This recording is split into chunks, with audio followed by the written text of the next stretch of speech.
I wonder if I asked him what his name was, if it would actually have been Ernest Morgan. That would have been pretty cool.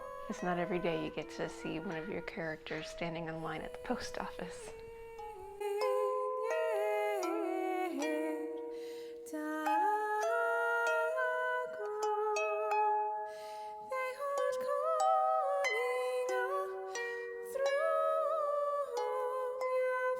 Hi there, welcome to Yarns and Yarns, episode 21.2.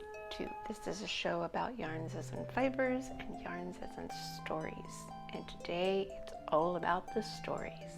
My name is Shay McIntosh Ford and I live in Tulsa with my husband, our two boys, and our little puppy. So I'm going to review what I've read this week and then read a snippet of my own work, and then I will go into my vlog from my week of writing. All books and anything I can link to will be down below in the description box, and please leave a comment. I'd love to read it and respond. The book I've read this week, I'm actually not done. It's a big book. I'm probably almost halfway. It's called The Moon and the Mars by Korthrun, and it was first published this last August. I am thoroughly enjoying this book, and I will be finishing it up for the next episode, mostly because it's due back to the library in 6 days. In this story, you're seeing the history of New York City in the years leading up to the Civil War with the perspective of a biracial orphan girl named Theo. She's being raised by both her black family and her Irish family, sharing her time between the two families. They all live in the tenement housing of 5 Points, and this book is really great about describing the hardships of day-to-day life in the slums. One of the best things I'm enjoying about this book is the dialogue. Korthrun is a master at giving each character their own unique voice. When I looked her up, I found out why she was so good at it. She's actually an award-winning playwright. I also love how she weaves in the social issues of the day into the story. It's a great way for us to understand where our own social issues have stemmed from. One of my favorite scenes so far is when Theo has an argument with an Irish cousin about a minstrel show that they had just seen. Her cousin finds it funny. She doesn't. She believes it demeans her black family, but he doesn't see anything wrong with it. He reminds her that when a prognosticator told him that he would grow up to be a successful, strong worker, she didn't see anything wrong with that. But he took offense to it because it meant to him that he was good for nothing except work, that he wasn't fit for higher education just because he's Irish. During this argument, this dialogue, they each realize their own levels of racism that they never noticed in themselves before. It's a great illustration of how we need to examine our own selves to make sure we're being inclusive to anyone around us. Good dialogue needs to happen. I'm looking forward to how this story plays out. The only criticism that I have is that the audio editor left a doubled line in the audio narration. The actress had redone her performance and they didn't edit it out, but it's a tiny mistake overall, not a deal breaker. Okay, so this snippet is from my story that is currently with beta readers called It's on Me, and it's the Great Depression era story about Archibald White, who owns a bar with a restaurant. His wife is the cook. They have a 10-year-old daughter named Frances, we call her Frankie. The mother, Mabel, is a terrible alcoholic. This is the night after one of their closings, and it's also the night after he discovers that a special bottle of whiskey had been taken. When I stepped into the living room, a feeling of foreboding hit me. Hadn't we had enough for today? At first I couldn't figure out where the unease came from. Then I realized that Frankie's bedroom door was open. She always closed it when she went to bed, so that no one would wake her if she fell asleep before they came up from the restaurant. I crept closer to her room, trying to be as silent as possible. The scene before me when I entered made my heart gallop. How had I not heard her? Maybe she slunk in when I brushed my teeth. In the semi-darkness, Mabel stood facing Frankie's bed with a carving knife in her fist. Frankie, lost in the oblivion of sleep, remained unaware of the danger she was in, but I felt it in my bones. Mabel didn't glower at our daughter, but at the bedroom wall on the other side of the bed. She swayed as if she were on the deck of a ship in rough seas. "I don't want to," she said in a drunken stupor. "Don't make me." I was paralyzed, terrified that moving toward her would make her attack Frankie. "Don't make me," Mabel said. I wasn't sure how to respond, how to talk her down from the ledge she was on. "No, Mabel, darling, I won't make you." Mabel raised the knife. "Mabel," I said, a little too forceful. She kept the knife above Frankie, but turned her angry gaze on me. Thank you. I need that knife to chop the carrots. Can you hand it to me?" "Carrots?" It wasn't a question, but Mabel looked confused nonetheless, as if I had changed the subject too abruptly. Frankie stirred in bed. She stretched and rubbed her eyes. "Daddy?" Mabel looked back down at Frankie, her knife poised. When Frankie saw her, she gasped and whimpered and pulled her blanket up to her nose. At the same moment that Mabel raised the knife to strike her blow, I acted on instinct. I reached for my wife's knife-wielding arm. She didn't resist me, but dropped the knife point down, all the while repeating, "Don't make me. I don't want to." Frankie let out a yelp of pain.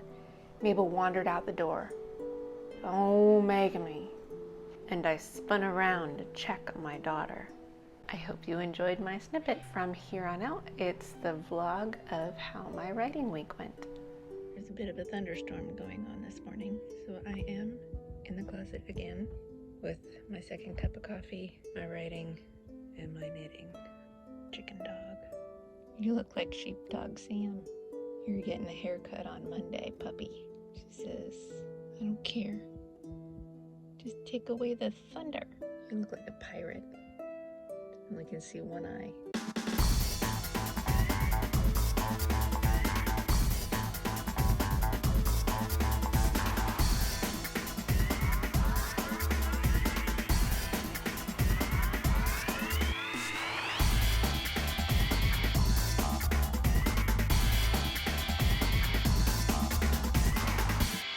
I just got back from a writers group, the Tulsa Writers Syndicate, and it was their goal-setting session of the year. I won the drawing. I won this book, How to Become a Successful Author by Russell Nolte. I am so excited about this. I mean, I know one of the first things that I need to do is just write more books. You can make a decent living as long as you write a lot of books. And so that's my goal, is I have to finish writing my NaNoWriMo book. My last book, mostly because I was busy with my music, but my last book took me 7 years to write. This one, I started it November 1st, and I am more than halfway through. 7 years to 7 weeks. Would be kind of cool. I don't know that I'll be able to finish it in 7 weeks. Less than 3 months, let's say. Less than 3 months to finish a book. That would be even better.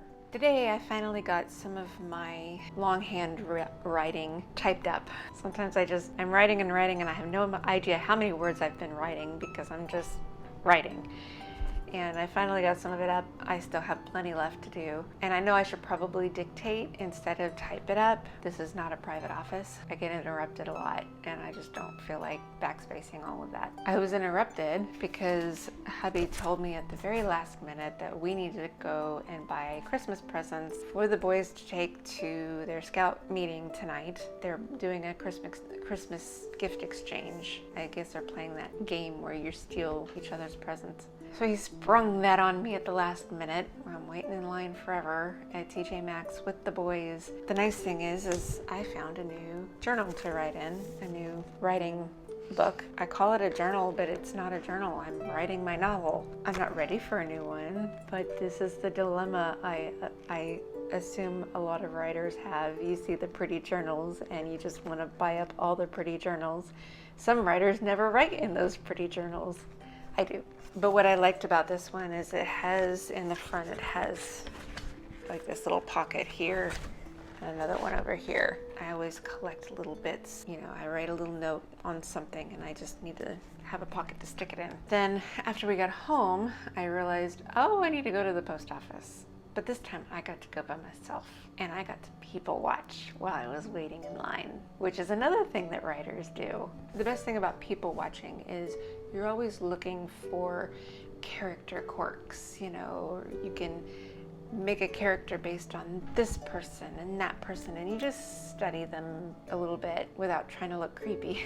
But what was really cool is I saw a character that I created. He was standing in line. His name is Mr. Morgan, and he's the father that takes in Celeste, who he believes is a boy named Cesario. I saw him in the post office, standing in line. I mean, he looked exactly like the guy that I had in mind for my character, and I wanted to go up to him and say, well, hi, Mr. Morgan, how are you today? Who knows what his real name was? He looked just like the man I had thought was Mr. Morgan. I kind of watched him for a little while just to try to get some of his mannerisms. He was talking with the lady in front of him, and he had this like really slow nod as he's talking, and I'm gonna put that in there. I didn't put that in there. That was really cool. I got to see Mr. Morgan today. So I haven't done any writing today. I've been trying to type out what I have already handwritten. I am at 54,761 words, and I still have plenty left to type. That's all I've been doing. I'm like thinking of my next scene and very ready to write it out. And I think that's a great motivator. Is when I stopped the last time, I stopped in the middle of a scene. When you stop in the middle of a scene, it really helps to get you going for the next one. New writing happened today. It's the day before Christmas Eve, and things have gotten a little crazy around here, especially with my body.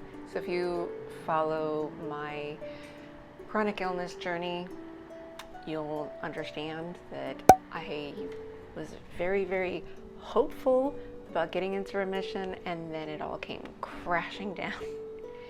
Made me miserable. I am actually canceling Christmas for myself this year. One of my stressors that I think put me into that flare was getting the boys off of video games. So today I managed to get them out of the house for about 3.5 hours, and we went shopping. I got myself a new calendar because I love my daily calendar, but this year I'm going with the Shakespearean insults. So that'll be a lot of fun. And I'd love to share one with you every day, but I don't think I should do that. I don't know that that would be allowed. I am going to pick my favorite for the week and then share it with you then. I think that'll be a lot of fun. I just love the way Shakespeare put words together.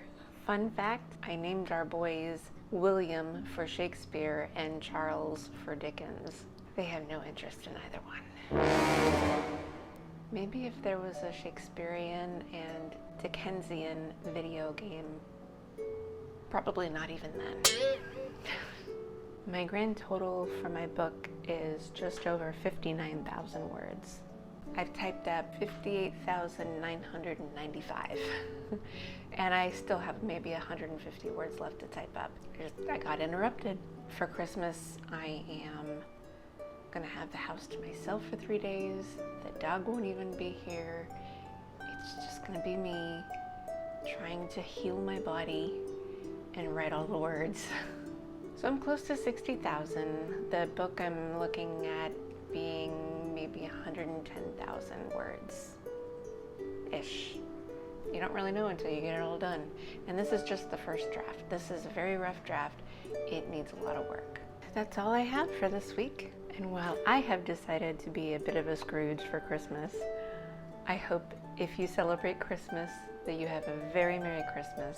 If you celebrated Hanukkah, I hope it was wonderful. If you celebrate Kwanzaa, Happy Kwanzaa. Is it Happy or Merry Kwanzaa? I don't know. School me on that one. If you don't celebrate anything, I hope you have a wonderful week. I will leave it here. I hope you get to read all the books and write all the words. Please comment below, like and subscribe, ring that little bell, and I will see you next time. Bye. I went through a whole spiel and I wasn't recording. Yarns and Yarns episode. You're seeing this through the perspective of a Stop doing that, Curly. I will turn everything off if you guys can't stop fighting. So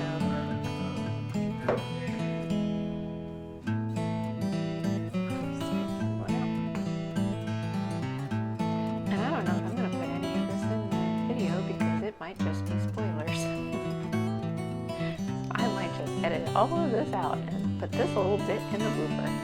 So these are cut. Pretty good.